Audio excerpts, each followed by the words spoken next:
প্রিয় ভাইয়েরা, প্রিয় মা বোনেরা, যে ঘরে 4টি জিনিস থাকে ওই ঘরে গজব আসে।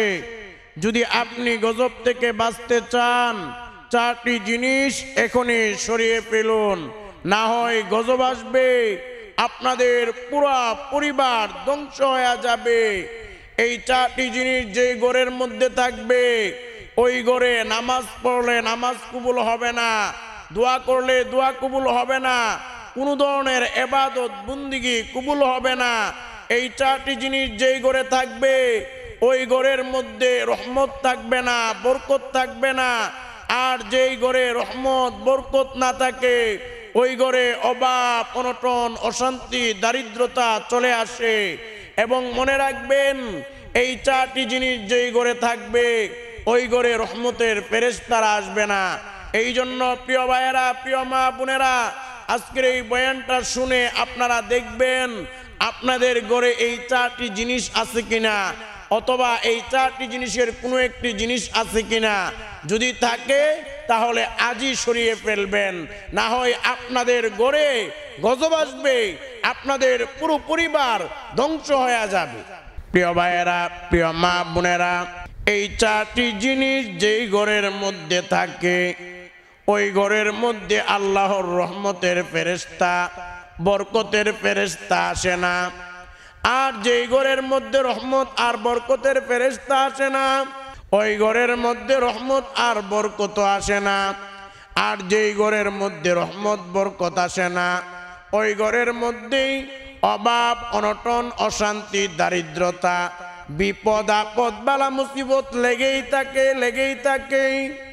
এবং মনে রাখবেন, এই 4টি জিনিস থাকলে আপনাদের ঘরে নামাজ পড়লে নামাজ কবুল হবে না, আপনাদের ঘরে দোয়া করলে দোয়া কবুল হবে না। অনেকে অনেক সময় বলে, হুজুর আমাদের ঘরে কোনো শান্তি নাই। আপনার ঘরে কিভাবেই বা শান্তি থাকবে? আপনার ঘরে তো এই 4টা জিনিস আছে, অথবা এই 4টা জিনিসের কোনো একটা জিনিস আছে। এমনি ভাবে অনেক সময় অনেকে বলে, হুজুর এত টাকা ইনকাম করি, এরপরেও ইনকামে আয় উন্নতিতে কোনো বরকত নাই। কিভাবেই বা বরকত থাকবে? আপনার ঘরে এই 4টি জিনিস অথবা এই 4টি জিনিসের কোনো একটি জিনিস আছে, এই জন্য আপনার ঘরে বরকত হয় না। প্রিয় ভাইয়েরা, প্রিয় মা বোনেরা, এই জন্য মনে রাখবেন, আজকে বয়ানটা ভালো করে শুনে আপনারা ঘরে গিয়ে দেখবেন এই 4 জিনিস আছে কিনা, অথবা এই 4 জিনিসের কোনো একটা জিনিস আছে কিনা। যদি থাকে আজ এখনই সরিয়ে ফেলবেন। প্রিয় ভাইয়েরা, প্রিয় মা বোনেরা, এই 4টি জিনিসের মধ্যে 1 নাম্বার হলো, অনেকে আছে যদি আপনারা ঘরের মধ্যে কুকুর লালন পালন করেন, অনেকে আছে ঘরের মধ্যে কুকুর লালন পালন করে। প্রিয় ভাইয়েরা, প্রিয় মা বোনেরা, ভালো করে মনে রাখবেন, কুকুর এমন একটা নিকৃষ্ট প্রাণী। এই কুকুর যেই ঘরের মধ্যে থাকবে ওই ঘরের মধ্যেই আল্লাহর রহমতের ফেরেশতা প্রবেশ করতে পারে না। আর এই কুকুর আপনার ঘরে থাকলে আপনার পুরো পরিবার ধ্বংস হয়ে যাবে। আপনাদের নামাজ, রোজা, ইবাদত, বন্দেগী, দোয়া, কালাম কোনো কিছুই আল্লাহর দরবারে কবুল হবে না। প্রিয় ভাইয়েরা, প্রিয় মা বোনেরা, কুকুর অনেকে আছে ঘরে কুকুর লালন পালন করে, এই কুকুর নিয়ে ঘুমায়, আবার কুকুরের সঙ্গে একসাথে খাবার খায়, কুকুরকে চুমু দেয়, আবার কুকুরও তাকে চুমু দেয়। আপনি মুসলমান, কেমন মুসলমান একটু চিন্তা করে দেখেন। আমাদের কলিজার টুকরা পেয়ারা নবীজি সাল্লাল্লাহু আলাইহি ওয়াসাল্লাম সাহাবীদেরকে বললেন, এ আমার সাহাবীরা শুনো শুনো, কুকুর যদি কোনো পাত্রে অথবা কোথাও মুখ দেই অথবা লেহন দেই তাহলে ওইটা নাপাক হয়ে যায়। ওইটাকে পবিত্র করার জন্য তোমরা 7 বার ধৌত করবা। একটু চিন্তা করে দেখেন, 1 বার নয়, 2 বার নয়, 3 বার নয়, নবীজি বললেন 7 বার ধৌত করার কথা। কুকুর মুখ দিলে তাহলে কুকুরের লালা কেমন নাপাক। এমনি ভাবে ভালো করে মনে রাখবেন, আমার নবী বলে দিলেন, কুকুর মুখ দিলে তোমরা 7 বার দৌত করবা।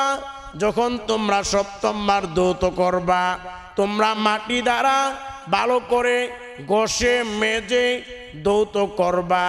যখন নবীর এই হাদিসের বিষয়ে গবেষকরা জানতে পারলো, তখন গবেষকরা গবেষণা শুরু করে দিল। কুকুর যখন কোনো জায়গায় মুখ দিয়েছে, ওই জায়গাটাকে, ওই পাত্রটাকে গবেষকরা পাউডার সাবান দিয়ে ভালো করে 6 বার দৌত করেছে। 6 বার দৌত করে তারা পরীক্ষা নিরীক্ষা করে দেখেছে যে ওই জায়গার মধ্যে আরো কিছু জীবাণু রয়েছে। তখন তারা 7ম বার মাটি দিয়ে ভালো করে ঘষে মেজে ভালো করে দৌত করেছে। এরপর তারা পরীক্ষা করে দেখেছে আর কোনো জীবাণু নাই। এই জন্য মনে রাখবেন, কুকুর এমন একটা নিকৃষ্ট প্রাণী। এই কুকুর যদি কোনো পাত্রে মুখ দেয়, 7 বার দৌত করার কথা আমার নবী বলেছেন। তাহলে আপনি মুমিন মুসলমান হয়ে আপনি কেমন মুসলমান? আপনি কুকুরকে চুমা দেন, আবার কুকুরও আপনাকে চুমা দেয়। কুকুর আপনাকে লেহন দেয়। এই জন্য সাবধান। আপনি কুকুর পালতে মন চাই, সমস্যা নাই, আপনার প্রয়োজনীয়তা আছে কুকুর পালার, আপনি ঘরে না এটাকে বাহিরে পালেন। কুকুরের প্রতি যদি এত মায়াই থাকে, বাহিরে কুকুরের জন্য একটা জায়গার ব্যবস্থা করেন, কিন্তু ঘরে এভাবে কুকুর লালন পালন করবেন না। যদি এই কুকুর লালন পালন ঘরের মধ্যে করেন, তাহলে আপনার ঘরেই রহমতের ফেরেশতা আসবে না। আপনার ঘরে আপনার মা বাবা ছেলে সন্তানাদি যারা আছে তারা নামাজ পড়বে, কিন্তু তাদের নামাজ আল্লাহর দরবারে কবুল হবে না। তারা রোজা রাখবে, তাদের রোজা আল্লাহর দরবারে কবুল হবে না। তারা দোয়া করবে, তাদের দোয়া আল্লাহর দরবারে কবুল হবে না। কারণ ঘরের মধ্যে আপনি কুকুর লালন পালন করতেছেন। এই জন্য সাবধান। কুকুর লালন পালন করতে হলে আপনারা বাহিরে করুন, এটা ঘরে করবেন না। আর এত বেশি মায়া থাকলে বাহিরে কুকুরের জন্য একটা থাকার ব্যবস্থা করেন। কিন্তু কুকুরকে চুমা দেওয়া, কুকুরকে খাবার খাওয়ায়া দেওয়া, এই সমস্ত কাজগুলো করবেন। আমাদের কলিজার টুকরা পেয়ারা নবীজি সাল্লাল্লাহু আলাইহি ওয়াসাল্লামের কাছে একবার জিব্রাইল আসার কথা ছিল। জিব্রাইল ওয়াদা করে নবীকে বলেছিল, নবীজি আমি অমুক দিন আপনার কাছে আসব। জিব্রাইল ওই দিন যখন হলো, সারা দিন চলে গেল, জিব্রাইল আসে না। রাতও চলে গেল, জিব্রাইল আসে না। দ্বিতীয় দিন চলে গেল, জিব্রাইল আসে না। তৃতীয় দিন চলে গেল, জিব্রাইল আসে না। নবীজি পেরেশান হয়ে গেলেন, চিন্তিত হয়ে গেলেন। নবীজি যখন পেরেশান হইতেন, নবীজির চেহারা মুবারক লাল হয়ে যাইত। আম্মাজান উম্মে সালামা রাদিয়াল্লাহু তাআলা আনহা নবীজির চেহারা দেখে নবীকে জিজ্ঞেস করলেন, ওগো নবীজি আপনি কেন পেরেশান হয়ে আছেন, কেন চিন্তিত হয়ে আছেন? নবীজি ডাকদা বলে, হে উম্মে সালমা শোনো শোনো, আজকে থেকে 3 দিন আগে জিব্রাইল আমার কাছে আসার কথা ছিল। আজকে 3 দিন হয়ে গেল, এখনো জিব্রাইল আমার কাছে আসে নাই। এই জন্য আমি পেরেশানির মধ্যে আছি। উম্মে সালমা রাদিয়াল্লাহু তাআলা আনহা কিছুক্ষণ পরে নবীর খাটের নিচে দেখলেন একটা কুকুরের বাচ্চা, কুকুরের ছানা। উম্মে সালমা রাদিয়াল্লাহু তাআলা আনহা নবীকে বললেন, ওগো নবীজি আপনার খাটের নিচে কুকুরের ছানা, কুকুরের বাচ্চা রয়েছে। নবীজি বললেন, এই কুকুরের বাচ্চাটাকে ঘর থেকে বের করে দাও এবং ওই জায়গায় পানি ছিটিয়ে দাও।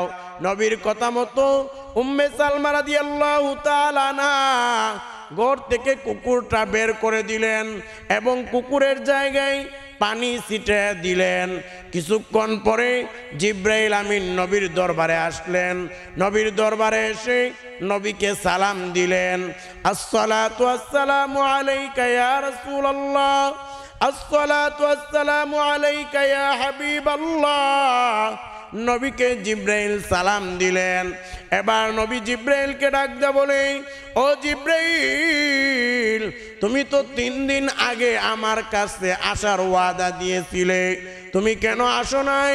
এবার জিব্রাইল ডাক দেয়া বলে, ওগো নবীজি, আপনার ঘরের মধ্যে কুকুর ছিল, যার কারণে আমি আপনার ঘরে আসতে পারি নাই। কারণ যে ঘরের মধ্যে কুকুর থাকে ওই ঘরের মধ্যে রহমতের ফেরেশতা প্রবেশ করতে পারে না। এই জন্য প্রিয় ভাইয়েরা, প্রিয় মা বোনেরা, ঘরের ভিতরে কুকুর লালন পালন করবেন না। আর বিশেষ করে ঘরের মধ্যে আপনারা কোনো প্রাণীর ছবি রাখবেন না, কোনো প্রাণীর ছবি রাখবেন না। অনেকে আছে বাচ্চাদেরকে মাটির মূর্তি দিয়ে, মাটি দিয়ে বানানো বাঘ, এগুলা দিয়ে খেলার জন্য অনেক সময় অনেক প্রাণীর ছবি মাটি দিয়ে অথবা প্লাস্টিক দিয়ে বানানো, এগুলো বাচ্চাদেরকে খেলতে দেয়। অথবা অনেক সময় দেখা যায় পুতুল দেয়। এই যে পুতুল, মাটি দিয়ে বানানো বাঘ, হরিণ অথবা জীবজন্তু, এগুলো যে বাচ্চাদেরকে দিতেছেন, এগুলো দেওয়ার কারণে আপনার ঘরে রহমতের ফেরেশতা আসবে না, আপনার পরিবার ধ্বংস হয়ে যাবে। এই জন্য এগুলো বাচ্চাদেরকে দিবেন না, আপনার ঘরে কোনো ছবি রাখবেন না। কারণ আমাদের কলিজার টুকরা পেয়ারা নবীজি সাল্লাল্লাহু আলাইহি ওয়াসাল্লাম বলেন, লা তাদখুলুল মালাইকাতু বাইতান ফিহি কালবুন ওয়ালা তাসাউইর। আমাদের নবী বলেন, যেই ঘরের মধ্যে কুকুর অথবা কোনো প্রাণীর ছবি থাকে ওই ঘরের মধ্যে রহমতের ফেরেশতা প্রবেশ করে না।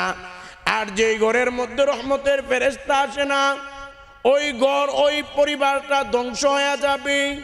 প্রিয় ভাইয়েরা, প্রিয় মা বোনেরা, ভালো করে মনে রাখবেন, আপনারা অনেকে আছে মা বাবা মারা যায়, দাদা দাদি আপনজন মারা গেলে তাদের ছবি প্রকাশ্যে টাঙ্গিয়ে ঝুলিয়ে রাখি, এটা কখনো রাখবেন না। কারণ আপনি যদি এভাবে প্রকাশ্য ছবি ঝুলিয়ে রাখেন, অথবা আপনার ঘরে কোনো প্রাণীর ছবি বা জীবজন্তুর ছবি অথবা মাটির পুতুল অথবা প্লাস্টিকের পুতুল, জীব জানোয়ারের পুতুল এগুলো রাখেন, তাহলে আপনার ঘরে রহমতের ফেরেশতা আসবে না, আপনার ঘরে গজব আসবে। আপনারা ফুলের ছবি, মসজিদের ছবি, কাবাগরের ছবি, যেইগুলোর মনে করেন পাহাড়ের ছবি, এগুলো ঘরে রাখবেন। তবে যেগুলোর প্রাণ আছে, জীবজন্তু, এগুলোর ছবি বা এগুলোর পুতুল, এগুলোর মূর্তি, মাটির হোক প্লাস্টিকের হোক, এগুলো রাখবেন। প্রিয় ভাইয়েরা, প্রিয় মা বোনেরা, এবার আসুন 2 নম্বরে যে জিনিস আপনাদের ঘরে রাখবেন না, এটা হলো প্রসাব পায়খানা ঘরের মধ্যে জমা করে রাখবেন না। মনে রাখবেন ভালো করে, প্রসাব পায়খানা যেই ঘরের মধ্যে জমা করে রাখা হয়, ওই ঘরের মধ্যে আল্লাহর রহমতের ফেরেশতা আসে না, ওই ঘরের মধ্যে আল্লাহর বরকতের ফেরেশতা আসে না। আর রহমত আর বরকতের ফেরেশতা যদি না আসে, আপনার ঘরে রহমত আসবে না, বরকত আসবে না। আর যেই ঘর পরিবারে রহমত আর বরকত না আসে, ওই ঘর, ওই পরিবার ধ্বংস হয়ে যাবে। এই জন্য সাবধান, আপনার ঘরে প্রসাব পায়খানা এগুলো জমা করে রাখবেন। আরেকটি বিষয় মনে রাখবেন, এটা হলো প্রসাব পায়খানা হলো জিন শয়তানের আস্তানা। জিন শয়তান নাপাকি অনেক বেশি পছন্দ করে। এই প্রসাব পায়খানা যদি অযথা অনেক লম্বা সময় বা অনেক দিন আপনার ঘরে জমা করে রাখেন, তাহলে জিন শয়তান আপনাকে অথবা আপনার পরিবারের কাউকে অ্যাটাক করতে পারে, আসর করতে পারে। এমনি ভাবে 2 নাম্বার হলো আপনার, 3 নাম্বার হলো আপনার ঘরে বাদ্যযন্ত্র, এগুলো জমা করে, বাদ্যযন্ত্র রাখবেন না। ডুল, তবলা, বাঁশি, একতারা, সেতারা, হারমোনি, এগুলো জমা করে রাখবেন না, এগুলো আপনাদের ঘরে রাখবেন না। অনেকে আছে দেখা যায় তাদের ঘরে ডুল, তবলা অথবা গিটার, হারমোনি, বাঁশি, একতারা, সেতারা এগুলা সাজায় রাখ। এই যে এগুলা রাখলেন আপনি, আপনার ঘরে নামাজ পড়তেছে আপনার মা, আপনার মার নামাজ কবুল হইতেছে, আপনার বাবার নামাজ কবুল হইতেছে না, আপনার ঘরের পরিবারের ফ্যামিলির নামাজ কবুল হইতেছে না, দোয়া কবুল হইতেছে না, রোজা কবুল হইতেছে না, ইবাদত বন্দেগীগুলো কবুল হইতেছে না। কিভাবে কবুল হবে? আপনার ঘরে তো রহমত আর বরকতের ফেরেশতা আসতে পারেন, তাহলে আল্লাহর কাছে পৌঁছাইবে কিভাবে ইবাদত? প্রিয় ভাইয়েরা, প্রিয় মা বোনেরা, এই জন্য আপনাদের ঘরে বাদ্যযন্ত্র, ডুল, তবলা, গিটার, হারমোনি, একতারা, সেতারা এগুলো আপনারা রাখবেন না। এরপর 4 নাম্বার হলো আপনারা আপনাদের ঘরের মধ্যে হিন্দুদের মন্দিরে যে ঘন্টি আছে ওই ঘন্টি রাখবেন না। ভালো করে মনে রাখবেন, এই যে 4টি জিনিসের কথা বলা হলো, এই 4টি জিনিস অথবা এই 4টি জিনিসের কোনো একটা জিনিস যদি আপনার ঘরে থাকে তাহলে আপনাদের ঘরে গজব আসবে, আপনাদের পুরা পরিবার ধ্বংস হবে এবং আপনাদের ঘরে নামাজ, রোজা, ইবাদত বন্দেগী কবুল হবে না। আপনাদের ঘরে অভাব, অনটন, অশান্তি, দারিদ্রতা লেগেই থাকবে, লেগেই থাকবে।